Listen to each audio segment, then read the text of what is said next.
Number 9. Pokémon Sword and Shield.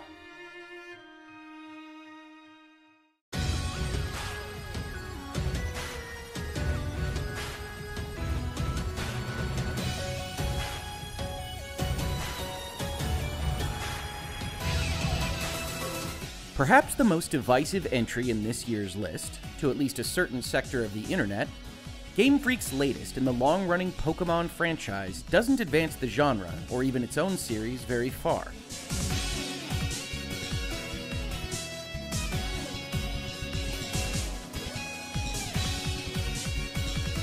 But even such developmental risk aversion does little to mitigate the simple joys of finding, catching, and battling these pocket monsters that fans have enjoyed since the series first launched in the late 1990s.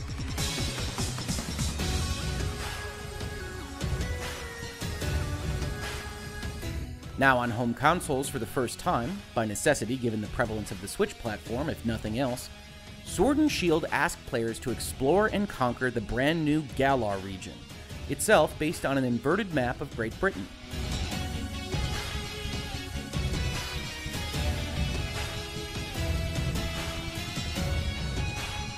Like virtually all mainline Pokémon games before it, conquering here means finding and catching Pokémon to dethrone various gym leaders and rival Poké fans across the countryside, before finally becoming Pokémon League champion.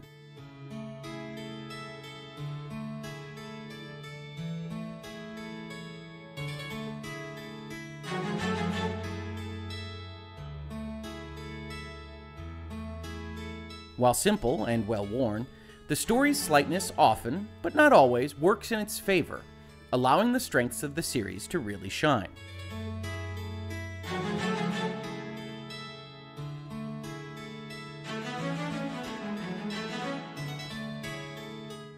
For like in all previous entries, it is the Pokémon themselves that are the real stars of the show.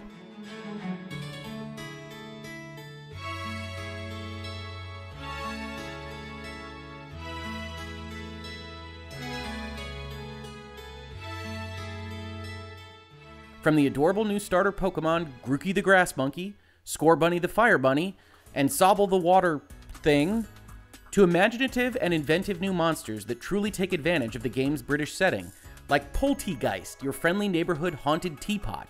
There is much to discover here.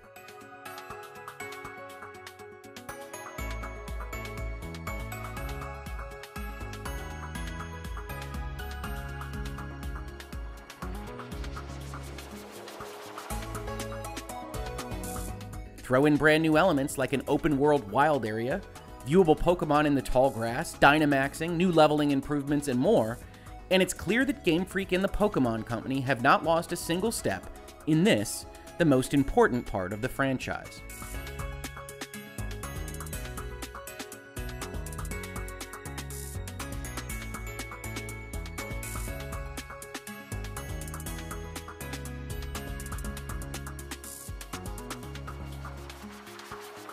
While it is true that Sword and Shield is the first in the mainline series to not support all previous Pokémon, and thus the game does not support the transfer options that were available in previous titles, such a choice would have proved necessary to make at some point, were the series to continue.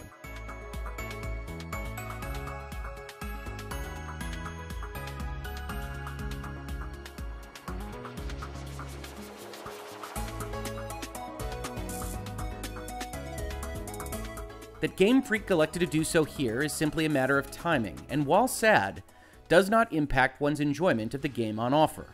There are still hundreds and hundreds of monsters to collect and raise.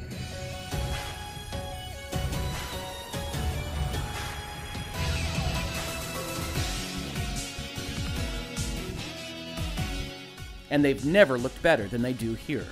With bright, colorful graphics evocative of the best of the brand's depictions in anime and movie forms, and bopping tunes to go along with them, Sword and Shield represent the first time that players can truly be the very best in living color and on their own home theater screen.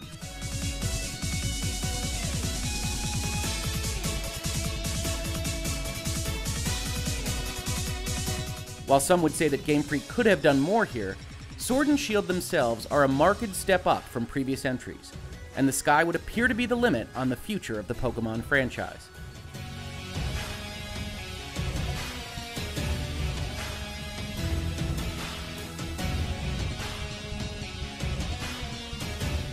If you've ever thought you might want to try out catching, raising, and battling these pocket monsters for yourself, Pokemon Sword and Shield represent a fantastic entry point, and are well worthy of inclusion in this year's list.